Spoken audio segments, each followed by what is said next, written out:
Pero malamang LMIA yun. May mga kasama raw kasi siya na nabigyan na ng ticket pauwi ng Pilipinas. Sabi ko, oh, bakit naman? Hindi raw kinaya. Yun. May mic na ako ngayon. Isang araw nag-video ko patay. Morning. Ano lang tayo? Tamang kwentuhan lang tayong araw na to.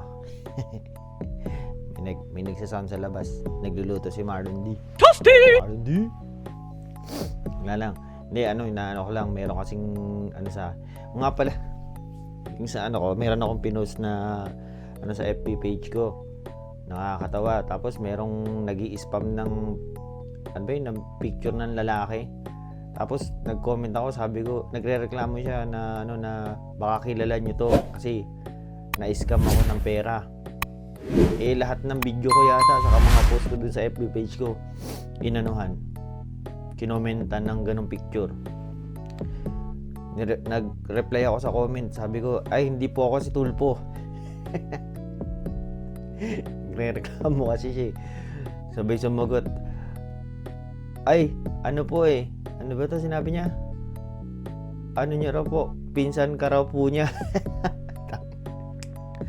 Wala akong kilalang pagka ginamit yung pangalan ko na tapos nanghingi ng pera sa inyo or kunyari nagsasabi na ipapasok kayo sa ganitong agency tapos gagamitin yung pangalan ko.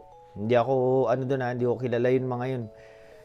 Basta pag kunyari may nagsabi na ganun, message nyo ako. Sasabihin ko sa inyo kung kilala ko ba siya o hindi. Mahirap na yung ganun. Tapos na-scam pa yung nag-comment na yun. Pasensya na hindi ko yun kilala. Basta pag mga ganun, mga scammer,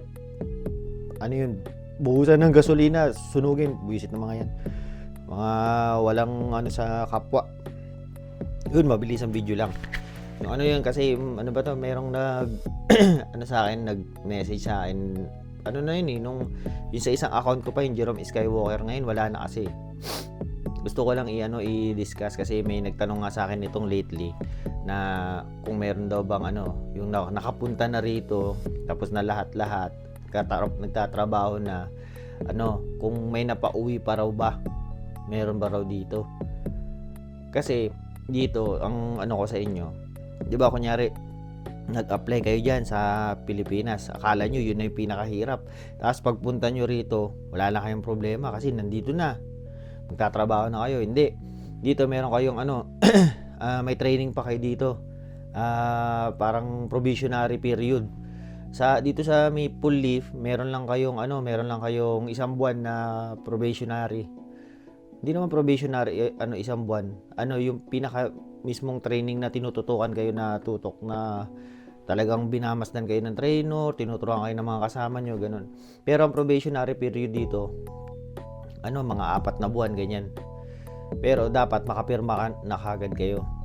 Yung sinasabi kong probationary period, yun na yung time na blue hat kayo yung pagka nakuha nyo na yung ginagawa nyo, iiwan na kayo pero blue hat pa rin kayo, parang trainee pa rin kayo, pero within 3 weeks to 1 month, yun yung matinding yung critical kasi yun yung time na titignan tapos papapirmahin kayo. Ibig sabihin yun, pagka nakapirma na kayo, pwede na kayong iwan sa linya, kaya nyo na yung trabaho kahit nahihirapan kayo, kaya na without supervision. Yan, yun nga yung nagtanong, meron daw bang nakapunta na rito tapos napauwi. Kwento ko yung yung merong nag-message sa akin dati, siguro mga last month lang yun, sa isa kong account, yung Jerome Skywalker. Di nag-message sa akin. Hindi ko nasasabihin kung anong company, hindi ko nasasabihin kung saang province ng Canada, hindi ko nasasabihin kung sino siya. Pero lang para meron kayong awareness na hindi kayo pwedeng mag-relax dito. Di message sa akin, sir, pwede bang lumipat dyan sa Maple Leaf? Kasi ano raw, yun nga, na nahihirapan daw siya. 4 months na siya rito. Ngayon, may mga kasama raw siya na, ano na, ewan ko kung LMIA din sila, hindi ko yun natanong. Pero malamang LMIA yun. May mga kasama raw kasi siya na nabigyan na ng ticket pa uwi ng Pilipinas. Sabi ko, oh, bakit naman? Eh, hindi raw kinaya yung trabaho. Ngayon, ang ginawa naman daw sa kanila, pinapili sila kung ticket or ewan ko kung papalipatin lang, ganun. Eh, pinili raw na umuwi na. Ngayon, siya na raw yung next kasi na kasi 4 months na raw siya, hindi pa raw siya nare-regular. Ngayon, pinapapili na raw siya kung aalis, uuwi, ganun. Eh, sabi ko sa kanya, tiyagain mo na lang, nandyan ka na eh. Libo-libo yung mga nasa Pilipinas na gustong nagbabalak diyan pumunta rito sa Canada eh. Isa tayo sa mga sinuwerte na nakapunta rito. Ba't nyo pa tiyagain? Eh yun nga raw, hindi niya na raw kaya. Kaya nagtatanong siya kung pwede raw lumipat dito. Ang alam ko kasi pag ganun, hindi ka pwede basta-basta lumipat eh. Not unless pagka ka na, yung PNP ka na. Yung yung ano ba to? Kahit hindi ka pa PR. Kasi dito sa Manitoba merong MPNP. Yun, pwede ka lumipat siguro pag ganun. Kapag willing yung lilipatan mo na magbigay ng LMIA siguro, ikaw maghahanap yun. Hindi ko alam kung huwag nyo ako ikot kung paanong Eh, sinabi ko sa kanya, ang kontakin niya mismo yung Maple Leaf kasi hindi naman ako na Maple Leaf eh. Ayun, tapos hindi ko na siya narinig. Ewan ko kung umuwi na si kuya o sabi niya pa nga sa akin, wag ko ikwento. Pero, kinuwento ko pa rin. Yan, hindi ko naman sinabi kung nasaang lugar siya, saka anong company or sino siya. Pero yun nga, talagang parang inaano ko lang sa inyo na huwag kayong mag-relax pag kayong kunyari nandito na kayo. Ito, meron din yung kwento rito sa Maple Leaf. Mga naunang batch sa amin. Hindi ko alam kung kasi kwento-kwento lang sa mga kasama namin. Pero mga MPNP naman daw na sila noon. Yung mga napauwi na yun. 3 raw yun, 3. Laging 3 yung sinikwento. Napauwi. Kasi, under, naman yun, parang severe circumstance. Na raw, yung kamay nila, sa sobrang hirap ng trabaho, maga na raw yung kamay. Hindi na raw talaga, hindi nga raw magkasya yung mesh glove sa sobrang maga ng kamay. Ngayon, ang nangyari, pinauwi din daw.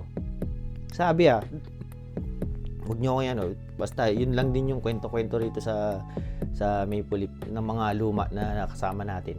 Eh yun hindi naman siya hindi naman siya sikretong kasi yun nga yung kwentuhan sa trabaho na meron na pauwi. Yun yung time na na pinapaano na rin kami nung yung first month namin dito.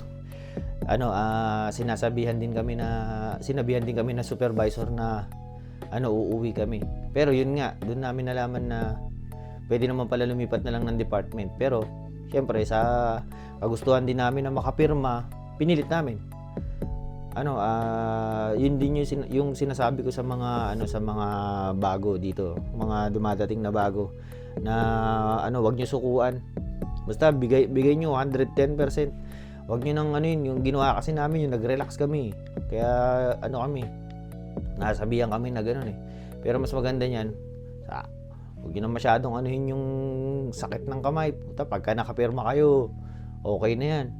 Mas na gano'n, wag niyong relax. Kasi mas mahirap yung nakapagpaalam ka na sa Pilipinas, tapos uuwi ka pa. Nakakahiya yun mo na. Ilang buwan ka lang sa Canada, umuwi ka na, gano'n.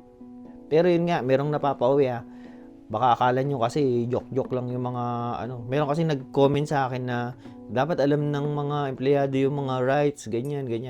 Oo, nandun na tayo, kaya lang hindi natin alam kasi nandito tayo sa bansang hindi natin tapos bago pa tayo. Tapos ang pinaghahawakan lang namin LMIA, tapos ang work permit namin is nakatay lang sa meat cutting. Ibig sabihin hindi ako pwedeng lumipat ng kunyari hindi ko na kaya, lilipat na lang ako sa mga Tim Horton, ganyan. Hindi pwede kasi naka-close work permit ka. Hindi ka tulad ng mga iba na open work permit, kahit saan ka mag-apply pwede. Dito hindi. Tapos kailangan yun, pagka lilipat ka pa ng ibang kumpanya, ikaw pa magre-request ng LMIA. Tatanungin mo pa kung may LMIA yung lilipatan mo na yun. Ewan ko kung sa High Life, pwede ka lumipat lang, basta-basta, mga ganun. Kaya lang yun. Hirap na eh. Yeah, yun lang, kinuwento ko lang yun. Kasi, para lang awareness sa mga kababayan natin na papunta na rito or yung mga nandito na. Ganyan. Para alam nyo. Yun, like, share, subscribe. Yung mga ganun ha. Para magandang buhay. Mabilis ang video lang to. Para lang may ma-upload tayo. Ano pa ako. Ito, galing pa to na Maple Leaf eh. Hindi ko ginamit simula nung trabaho. Tinago ko lang. Para may remembrance. Ano naman to eh. Libre to sa amin. Kukuha ka lang dun sa may laundry. Sige na. Like, share, subscribe Paalam.